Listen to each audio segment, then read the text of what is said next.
And don't forget, you can listen to Big's Golf Talk every Sunday on Full Gamut Radio. And up next, guys, thank you for taking it into the Chicago Beat because we have a big treat for you guys today. I've been working really hard to try to get this guy on the show. He is a social media manager and a producer for the Double J Show on 87.7 FM, The Game Chicago. He is the owner and founder of MikeUpMedia.com. He is also one of the hosts on the Mic on Chicagoland Sports Radio. He is also a freelance writer for the Chicago Red Eye. Ladies and gentlemen, welcome Mike Pendleton to the Chicago Beat. Mike, thank you for joining us, buddy. Hey, what's going on, Mike? How are you? I'm doing great, buddy. You can't complain when it's the weekend and the NFL is right in front of us, just a few hours away. You know what, bud? I've wanted to get your opinion on this because I know you have your nose to the ground when it comes to this stuff. You're one of the best guys when it comes to the beat of any of the major sports. Tell me, why can't I figure out the NFL? I'm sitting here looking at these standings. I'm watching these games on Sunday. I'm frustrated with my fantasy football teams, and just when you think you figure out the NFL, it throws you right under its rug. Well, I think that's the best part of it. I had a caller calling in my show who's a good friend of mine, and he said, I haven't watched more than 5 minutes of a game this year. There's too much parity. There's too much parity. There's no such thing as too much parity. I said parity is what makes a sport like college football so much fun. And now it's happening in the NFL. You don't know. One team the Saints are supposed to come in this season. They were my pick to go to the Super Bowl out of the NFC. Now I look like a fool for that. The Falcons are good at home, but then they're horrible on the road. Is it the Giants or the Cowboys for real being 4-1? I just love it. And, I don't want to figure out the NFL this year because it's so much fun when you don't know. Well, let's start there then. Let's see who do you think is for real and who's not for real. Are the Buffalo Bills real? I mean, is New England that bad? Injuries have gotten to them. They don't have as many offensive weapons. Is Tom Brady really taking that step back? Is Buffalo defensive line, is it really that good? Well, the Buffalo line is that good. Tom Brady's not taking a step back. They don't have the pieces to be dominant like a Peyton Manning offense, but as we saw against Cincinnati, when they're locked in and ready to go, they're going to make it happen. And, Tom Brady's not taking a step back, but there are a lot of question marks for me on that team. Obviously, the receiver position is one of the bigger questions. But if you look at the running back situation, not stable. Tight ends look okay. And that's just on offense. On defense, I mean, you got Vince Wilfork, you got Nikovic, but what else do you have? And their linebackers kind of taking a little hit this past off season. So I would say the Bills aren't for real, but they're definitely more challenging with Kyle Orton in the quarterback, and I can't believe I'm saying that. But when E.J. Manuel was taken in the first round, it was a reach, just like his former Seminole Christian Ponder. That was a reach as well. I just think Kyle Orton, he's been there, he's done that, and he's got weapons around him. You read the stuff out of Buffalo. All the young guys love how he is in the huddle. So Buffalo's not for real, but New England's not falling off either. So is it that close now? Is this division? It's no longer where I could just scratch in the New England Patriots for 12 wins and an AFC East division crown, right? I can't do that anymore. There's now competition in the division. Yeah, there's competition. I mean, and really in Chicago, I'm sorry to say this, but you see what a good defensive line does. Yeah. I mean, it's going to make Buffalo's corners, who are actually pretty good, they don't have to work as hard when their defensive line is doing so much. And, I talked to a couple of guys on the Bears after week 1, and they said, we didn't lose to that bad of a team. Buffalo is a good team. They're just underrated because they've been bad for so long. So, but, I mean, yeah, there's competition in the AFC East now. And what about in the NFC North? I'm looking here. I mean, we have 3 teams at 3-2. Even the Cleveland Browns, with all the Johnny Manziel and all the Josh Gordon stuff going on off the field, they still found a way to stay at 500. They're in a lot of these games. Offensively, they're keeping up with a lot of these teams. I don't understand. I don't know where I can pick a winner in this division. You have A.J. Green getting taken out of a cart with a toe injury just a few days ago. Baltimore, they're in a platoon of running backs. I don't know who to count on. And it's Joe Flacco. We've seen him win a Super Bowl, but is the combination of Joe Flacco and Steve Smith enough to get him in another big title run? And Pittsburgh, I just can't put my finger on it. I don't know if I get good Ben or bad Ben. Well, Pittsburgh, I would say, is the biggest question mark. There's a lot of old players up there, but if they feed the ball to Le'Veon Bell going down the stretch in this regular season, I think you'll see them make a late playoff run. Cleveland is Cleveland, and I hate to say that. Brian Hoyer looks good, And you know what? Everyone's so surprised at the receiving corps. I'm not. I mean, Travis Benjamin showed a little bit last year. Obviously, losing Josh Gordon was a big deal, but Andrew Hawkins, they got him from Cincinnati for a reason.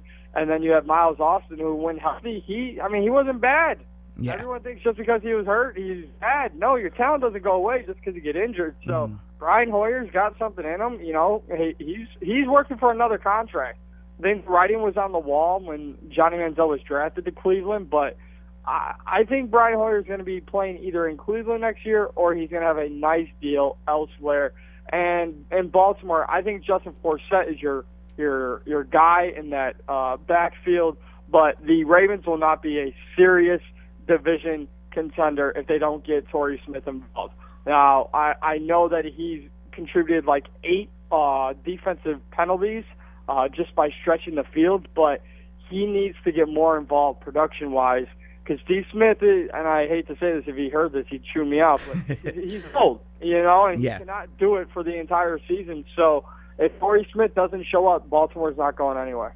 Okay, so I'm looking at the AFC South and the AFC West, and to me it's really down to Indianapolis. I don't think Houston long-term can catch up to what seems to be a really breakout season for Andrew Luck, because I'm looking around at that Colts team, and they got some nice pieces. I mean, it's Bradshaw really starting to come into form that he is a better running back than Trent Richardson. I don't know what's taken the Colts so long to get. I don't know if they're trying to save that old body a little bit for a playoff push, but I've always felt like Trent Richardson was kind of the more overrated of the two, that it was Ahmad Bradshaw's position. But from there, I'm looking Houston. Is that a real team? I mean, Arian Foster has been snapping the last few weeks, but can you trust Andre Johnson? What about Hopkins? They completely ignored them last week. I mean, is Houston? What can Houston do? I mean, is it the Colts run away again? Well, I think it's just Ryan Fitzpatrick has got to be a veteran. He's got to be a leader. And with that being said, the younger players, your DeAndre Hopkins, that team need to be a little smarter. I mean, the ball's laying down there at the end of the game when Fitzpatrick fumbled and Hopkins is jogging over to it.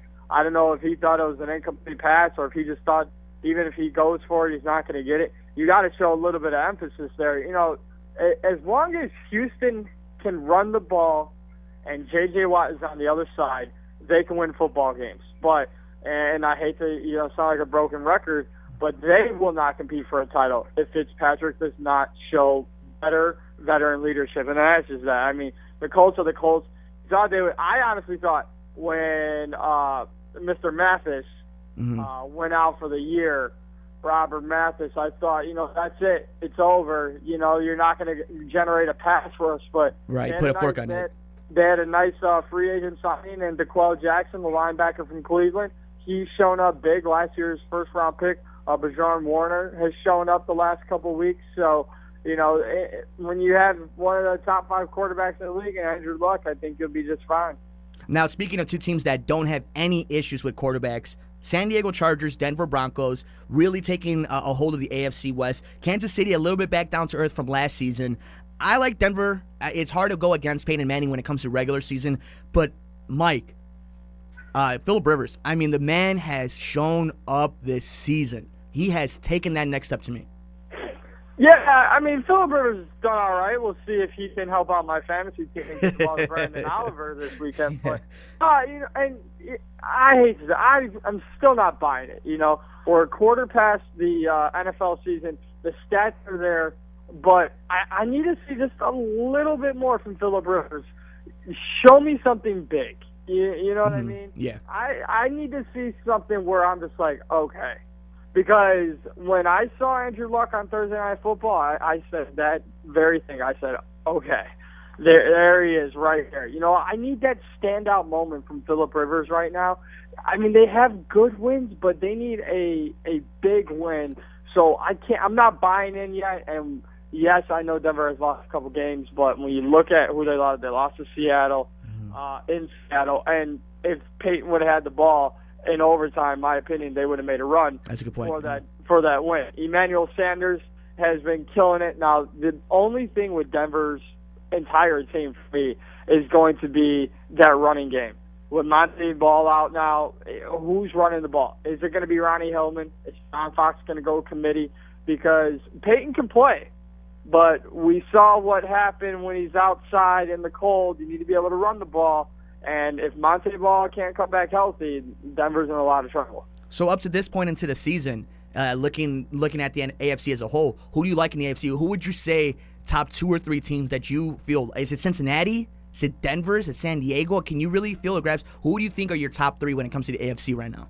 Well, top 3 in the AFC, I'd probably hate to even do this. I'd put Denver, Cincinnati, and Indy. Wow. I know I said some things about Cincinnati. You know, I'm still waiting, just like from Rivers. I'm waiting for that big win from Andy Dalton. He had the perfect opportunity to do it. We'll see. You know, this Sunday we'll see what Andy Dalton really has, because you're not going to have your top receiver. You know, sometimes the receiver makes the quarterback look hell of a lot better than he actually is. Yeah. So we'll see if he can utilize his weapons correctly. Now, not all of it is on Andy Dalton. Jermaine Gresham has been awful this year. When Tyler Eifert went out, he dropped like 4 passes or 3 passes last weekend. Mm-hmm. So we're going to see what Andy Dalton and the offensive coordinator, Hugh Jackson, have up their sleeve for this weekend. But I just can't believe that Cincinnati is a bad team. The Patriots are out for revenge. So I'm not giving that one to New England, but I just seen a lot in Cincinnati that I like, and I've already talked about Denver and Indy. Oh, very nice. Yeah, it's interesting to me because we're looking back at this, and to think at one point, since the Cincinnati Bengals with Andy Dalton are a top team right now, it amazes me, because you look at in the NFC and you got teams like the Washington Redskins, who are absolutely struggling since RG3 got injured. And it amazes me how important the quarterback position has been, because I'm looking at the NFC East right now. Philadelphia, Dallas, New York, all have quarterbacks in which they could trust. Now, I know Eli is trust me, being from Chicago, I get the interception machine, but at least Eli has 2 Super Bowl rings to show for it. And you want to talk about parity in the NFL? Who's coming out of this division? Are the Dallas Cowboys really the best team in that division? I really want to say so. I really want to be able to come on your show. I really want to be able to go on my own show and go on 87.7 and say the Cowboys are for real. I would love to, but they're the Cowboys. Yes, they're 4-1. This weekend says it all for me. And I'm not saying that they need to win to beat Seattle, even though I'm calling it just because I want to call it. Mm-hmm. But if they go in and challenge, like we saw Denver do this year, in Seattle, and there's only one way you challenge, and that's run the ball, which I know they can do. If they run the ball effectively and they challenge and they don't lose by more than 7, I'm saying watch out for the Dallas Cowboys, because I just think that everything is finally working. We heard coming into the season that Romo wasn't able to audible from a run to a pass anymore. Scott Linehan was going to be calling the plays, not Jason Garrett, and that's been wonderful for the Dallas Cowboys. If they lose Morris Claiborne, maybe like a blessing in disguise. Orlando Scandrick has stepped up big time. Absolutely. You look at the Giants team in New Jersey. I can't say, I know they're the New York Giants, but in New Jersey, because that's where they play. Yeah. Eli is Eli, but Rashad Jennings is out now. Who knows how long? So now you got a rookie running back. You've got a young tight end who had one big game, didn't show up last week. But they do have Odell Beckham, who came up big last week. Victor Cruz, Ruben Randle. Those 3 wide receivers could mean a lot, but there's a lot that concerns me about that Giants team. Philly, I don't know what they're doing with LaShawn McCoy. I don't know.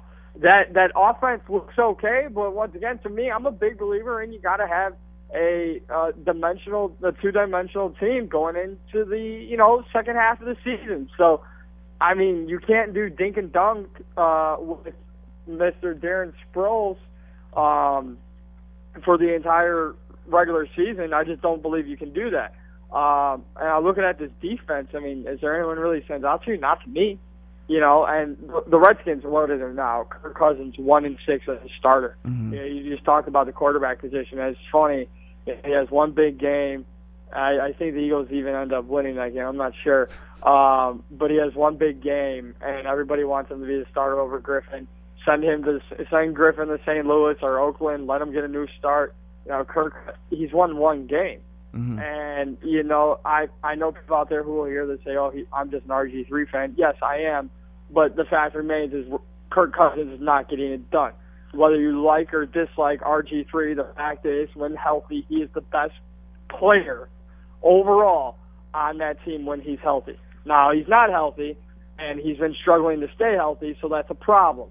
Your window closes extremely fast when he continues to be derailed by injuries, Washington is in a lot of trouble. But if Griffin comes back this year, I still, Mike, I'll say it here. You're the first one I say it to.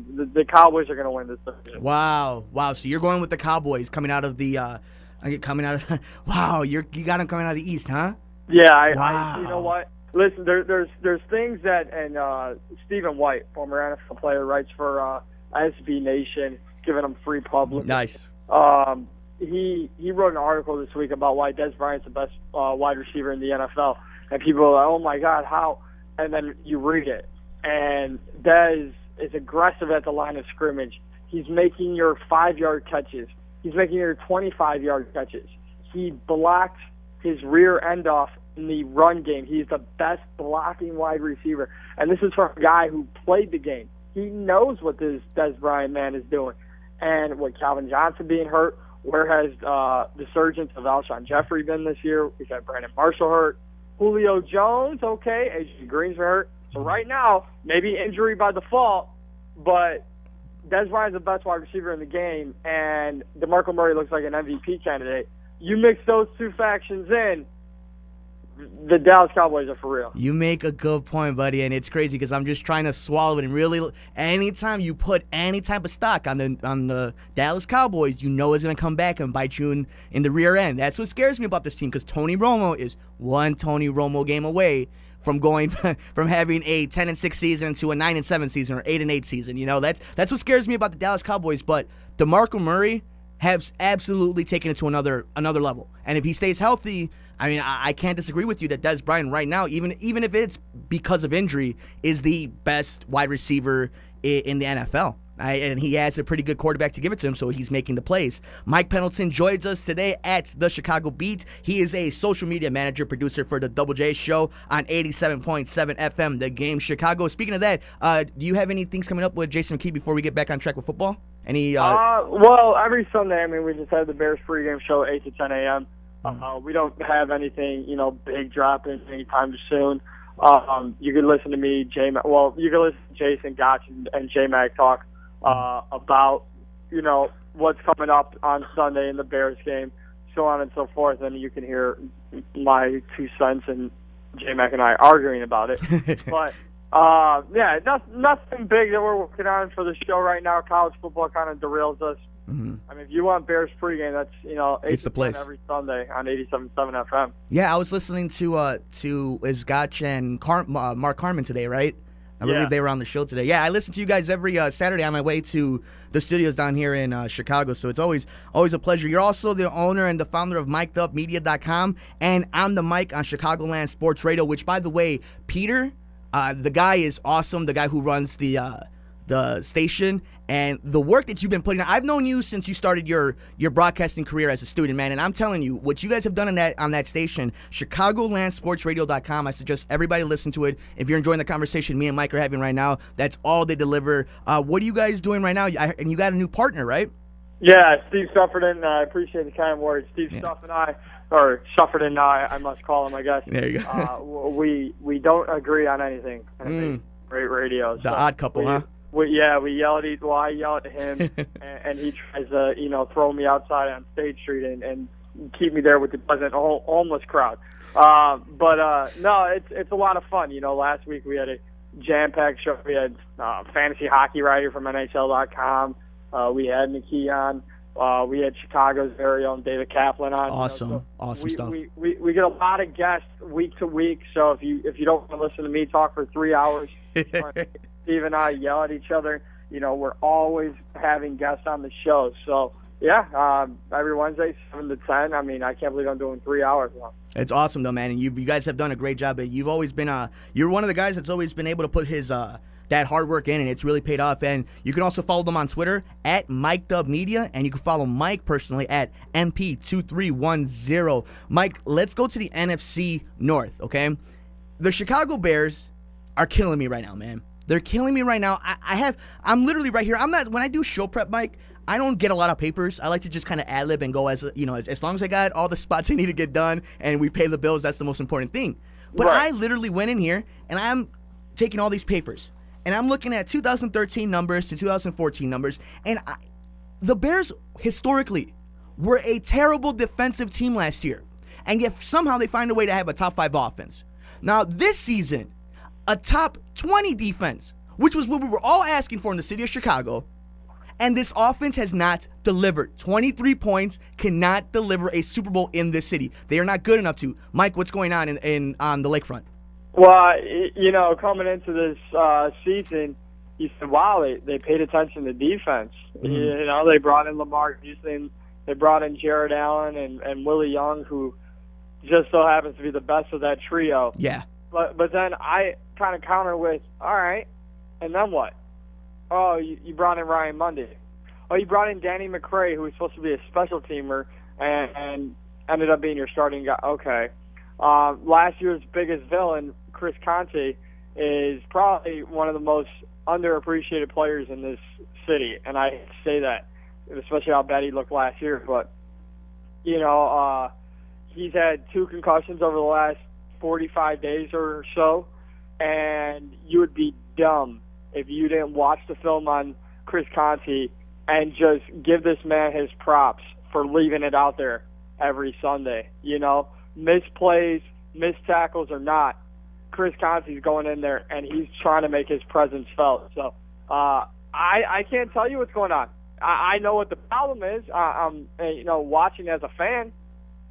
I know they're not running the ball enough, and I can tell you from being just a person who happens to visit adult establishments like bars on a Sunday, and I can hear the reaction in other people. Cutler throws an interception, and the building deflates. Yeah. Most of the time that happens, but then when it's followed up by, oh, we're gonna lose because Cutler, he's gonna throw another one because he's pissed. People see that, and if average Joe, who's 38 years old and has never been married or has been married 5 times and it just goes to the bar on Sunday to get away from everyday life, can see that a $100 million quarterback is thrown off emotionally by one interception. Imagine what that does to his teammates. Mm-hmm. Imagine what that does to his coaches. And this is a question I proposed. You can't change Jay Cutler, but I can tell you that I would rather have a Jay Cutler with a Tom Brady personality, because we saw 2 weeks ago on Monday Night Football, Brady pissed. I mean, he got pulled. He wasn't talking to anybody. Last Sunday night against the Bengals, he's high-fiving everybody. He's headbutting his teammates. He's getting in the face of the Bengals players.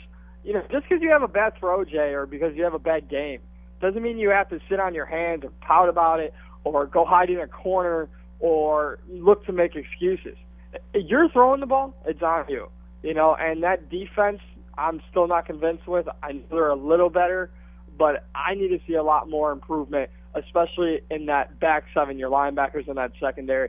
I don't even know who's starting at linebacker this weekend. Yeah, it's a rotation right now. I mean, you were the one who was breaking it to me, at least on Twitter and on Facebook, that Briggs is going to be out. They're not too sure about the whole rotation, what's going on. And the Bears were a team who were very fortunate last season that they didn't have a lot of injuries, that they, for the most part, were just lucky, other than Jay Cutler, which obviously was the big one, because I find it funny how you're talking about people upset about Jay Cutler and the kind of quarterback he is. How many people were so ready to give Josh McCown the ball, to give him the keys to this Ferrari? Yeah. It amazes me, Mike, that people were so willing to do it. Oh, yeah. I mean, that goes to what I said about Kirk Cousins. Mm-hmm.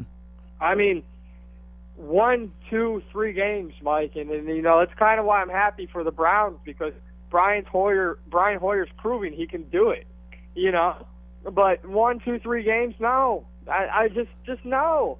I don't believe in that. I don't like that, and you know what? I just so happen to laugh at that, because if that's what you're basing your judgment off, 1, 2, 3 games to have your starting quarterback for your favorite franchise, you're a joke. I mean, the talent is there with Jay, and that's what makes it so frustrating. The talent is there, but and I'll tell you this, what do we hear about sports all the time? Half of it is physical, half of it is mental. Yeah. Football it's broken down in 3. I mean, I'm not a mathematician, so I'm not going to give you the actual percentages, but it's emotional as much as it is mental, and it's just as emotional and mental as it is physical. Because if your emotions are not in check, your mental's thrown off, and your physical play on the field is going to suffer from that. And that right there, and I'm not a scientist either, but that is the scientific background on a football field for Jay Cutler. One bad throw, he gets emotionally detached, then his mental starts going. He thinks he has to make a play, and what happens? Interception here, interception there. Right now, the Packers look like the favorite again. Yeah. And if Calvin Johnson's going to be out for the Lions, Reggie Bush is banged up. I like what the Vikings are doing. This isn't their year, but 3 years from now, with Teddy Bridgewater at quarterback, Agreed. everybody in that division is going to have something to say. Agree. Totally agree on that one. If the Bears can get it right, and it starts with number 6. Now, you talk about football being a game of emotion. What's a bigger emotional blow to the Bears? What happened against Green Bay or what happened against Carolina? You got to go with the division opponent there. You got to go Green Bay. I mean, this is a team that you were fighting with the entire game, and once again, Jay Cutler, who cannot beat Green Bay, doesn't beat Green Bay. Carolina, whatever. I don't even want to talk about that game because it was just that bad of a game. Yeah. You just imploded. So that happens.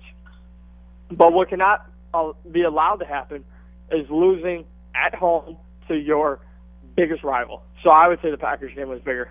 That's interesting. See, because I find it, again, it goes to talk about the parity, but the roller coaster of the NFL. I mean, you're looking at a team 1 week with San Francisco, who looks like they're beaten to the bone, and then come back in the second half, and then against the Jets. And even though it's a Jets team that may be struggling this season, it's still going to the Meadowlands on a Monday after playing a Sunday night game in San Francisco, or Santa Monica, I should say. So I'm trying to figure out who this Bears team is, because I know who the Packers are. The Packers are Aaron Rodgers, some good wide receivers, and let's just hope we keep the other team off of the board as long as we can. And right. I think that's what the Bears want to do, but I've always compared it to this. Jay Cutler, I'm a big Jay Cutler fan. I don't care if he has jerk face. I don't care if he pouts, whatever. Tom Brady, like you said, Tom Brady is somebody who one day is spiking the ball, hitting people's helmets, is in a bad mood, and nobody has a problem with that. Jay Cutler's not Aaron Rodgers where he can make a mistake, that he could press the ball as much as he wants to. He has a golden arm. Nobody will ever doubt that. But Jay Cutler cannot. Jay Cutler's a good quarterback. Aaron Rodgers is a great quarterback, and that's the difference in the division to me. Oh, absolutely. I mean, you're absolutely right there. And, you throw in the fact that the Packers can establish a run game, and you also include the fact that, and I hate to do this, but Quentin Dix, he's shown rookie mistakes early in his NFL career, but I'll tell you what, in that game against the Bears and the game against Seattle, 2 pretty important games for the Packers in which they went 1-1, he was everywhere. And when you start to get an identity, and you start to get some guys who play with a chip on their shoulder, Julius Peppers talking about you. Jared Allen, I know he was sick, but where's that chip? I'm looking for it. I'm looking for it. Lamar Houston, you played in Oakland for 4 years. Chicago should be a heaven compared to that hell. Still looking for the chip of Oakland. It's amazing to me that these guys who have come in here. And honestly, Mike, this is what it comes down to. There's no leadership in that locker room at all. Thank you. Not a leader. Forte tries to lead by his talents. Brandon is his own guy. Alshon Jeffrey's too young. Lance Briggs, if he hung him up tomorrow, he wouldn't care. Yeah. In my personal opinion. Jared Allen, he's a new guy on the block. Lamar Houston, he doesn't know what it means to be a Chicago Bear. So there's no one who I can vouch. Robbie Gould, is that who we're going to say is the biggest leader on this team? The kicker? Because Mark Trestman sure as hell ain't. Yeah, thank you, buddy. Because I've been saying that since Charles Tillman went out. Yeah. And you know what? I hate to, and I didn't even mention the kid, but you right now ask me who the most, not even just most impressive, but the guy who gives me the best feeling about watching the Bears, Kyle Fuller. Oh, thank you. Yeah. I'd rather see a kid go out there and bust his tail every Sunday. Is he getting burned? Sure. Is he having holding calls? Sure. Every rookie goes through that. But I tell you what, if Bears fans don't call for a statue of Peanut Tillman somewhere at Soldier Field, they're going to do some, injustice, because when he's not in, he's coaching Kyle Fuller to a T. Absolutely. And you know what? It's sad that the player who's out for the year is the biggest leader on the team. Well, isn't it crazy, too, where Charles Tillman goes out and the one guy who got a big contract out of playing next to Charles Tillman, Tim Jennings, where's he been? Well, I think Tim, I'm not going to take shots at Tim. I just saw him on Tuesday. I think Tim feeds off the success of others.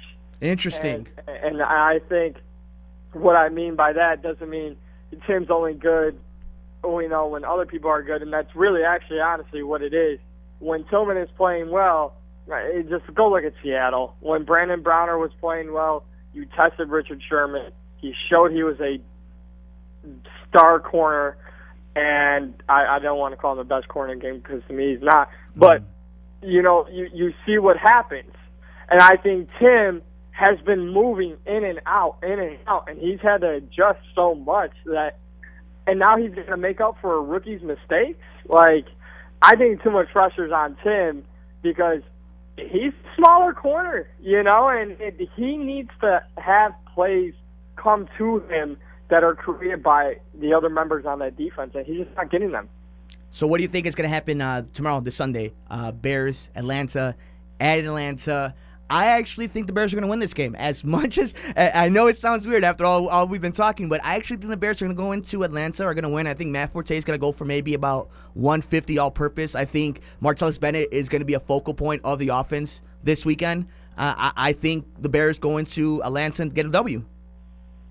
I can't agree. I don't think there are many. And you know what? It's sickening that I still remember the game, I think 3 years ago, when the Falcons had less than a minute left or a little over a minute left and just drove down. Yeah, Matt Ryan's rookie season, right? Yeah, and they just came down the field and kicked a game-winning field goal, and that was that. That when I see the Bears defense, I go, that can happen again. But also Matt Ryan's gotten a lot better since then. He's got better weapons. And I talk about putting a chip on his shoulder. I know he was questionable as of yesterday, but there's no way Devin Hester misses this game tomorrow. There's no way he doesn't play. Oh, hell no. And there's no way he doesn't make an impact. So I think the Falcons win this game easily. And then I think some heads need to go on this Bears, whether it's coaching staff, front office. Something needs to happen after Sunday because I do expect a loss. Would you say, is it Joe DeCamillis or is it Mel Tucker? Who's the, because you know what? Mark Trestman, for all we know, may just be a glorified offensive coordinator. I'm going to give him the benefit of the doubt, not just 2 years into the NFL yet, but somebody, like you just said it, somebody's head has to go. Somebody's on the chopping block. And as much as it may be personnel, maybe it's scheme. And I understand, like you just said, they spent a lot of money on the defense. The defense has improved. But what else are you going to do? You're not getting rid of the Golden Boy quarterback. No, you just – and if somebody's head doesn't go, then something just needs to change. I think that's more so – just you need to send a message to this fan base, and unfortunately I'm not one of them, but you need to send a message to the fan base that we don't stand for this. And right now it looks like they do, unfortunately. But also at the same time, and this is what David Kaplan said, and I'm going to quote Kaplan, who indirectly quoted Patrick Manley, and said, you can't just blame it on the coaches. At the end of the day, coaches coach and players play. Absolutely. The schemes are there, but great players can adjust to great schemes, and good players can work out of bad schemes. And that's really what it is. The play calling might be atrocious, but good, even great players know how to get it done. And I just think that, you know what, yes, there are problems for the Bears on special teams, obviously, but who does DeCamillis have to work with? I mean, really, you're putting Santonio Holmes on returner, and dude was a former, number one wide receiver, Super Bowl MVP. That's not the guy. Yeah. That is not the guy you want as one of your top return men. So, no, I don't think a coach goes. I think something has to happen, though, if Sunday is a loss. Mike, I could talk about the NFC North with you, especially about the Bears all day, but you've already given us a lot of time. Let's run really quickly to the NFC West and the NFC South. Who are the teams that are the most serious, legit contenders? I personally don't think it's San Francisco anymore. I think they have a lot of talent. I don't think they're that team anymore. I actually like Arizona a lot. Carolina, Atlanta, New Orleans, Arizona, Seattle, San Francisco. Well, Carolina, you could scratch them off immediately. For me, honestly, you can scratch Arizona off second. You're shuffling quarterbacks in and out. At one point, it's going to come back and bite them somehow, some way. I hate to do this. I had New Orleans going to the Super Bowl, but can't start off that bad. Yeah. And they did, and now it's like when they do get back up and running, they're already in a hole. So that's that, honestly. I'm looking at Seattle and San Francisco again because I don't buy this notation of Harbaugh's a horrible coach and people don't want to play for him, so on and so forth. I don't buy any of that. I buy this team has a lot of talented players. Their defense is missing a few guys, Navarro Bowman, Alan Smith. I think San Francisco is going to be okay. And Seattle's kind of, the cream of the crop. So I'm still not giving up on San Francisco, and it's not just because I'm a Colin Kaepernick fan, because actually now more so, I'm starting to lose that fanhood. But I think everyone's problem with San Fran this year is Harbaugh, and I don't think he's actually an issue. See, Mike, and just wait. We're doing this now, October 11th, 2014. Watch on October 11th, 2015, when he's coaching either Michigan or the Dallas Cowboys, and they're winning games, and they've turned it around. Why people love the Harbaugh brothers so much. That's just me. That's just a fan of the NFL, of talent and coaches that know what they're doing. Jim Harbaugh, John Harbaugh, a rare, I guess you could say, crop of coaches that get their teams to win. And the fact that so many people want to run him off, I say I wish they would have done that last year so the Bears could have made a run for it. That's just me, though, Mike. I mean, I agree. I don't think that the judgment out there on Harbaugh is fair. Just because he's animated. I mean, Pete Carroll's animated, and he has a Super Bowl ring. It's all about, to me, it's all about the players believing in it. And I think it's a lot, and I think it comes down to character at the quarterback position. I mean, would you take Russell Wilson or Colin Kaepernick? I'm a Kaepernick fan, and I don't like Russell Wilson, but I take Russell Wilson. Yeah. Because he's a professional. He finds a way to extend plays on the football field. He will be your team spokesman. And meanwhile, it's like, where's Colin Kaepernick and what's going on with this team? So Harbaugh to me, he's a great coach. And I think, I don't care where he's coaching next year, I do think he's back in San Francisco, though. He'll continue to win it, and people will just be misguided on why they don't like him. So you have Denver, Cincinnati, Indy as your top three in the AFC. How about in the NFC, buddy? Well, Packers obviously are up there. Got to put the Cowboys up there and the Seahawks. So Packers, Cowboys, Seahawks. Oh, very nice. Oh, I hate seeing the Packers thing up there. Oh, man. I know.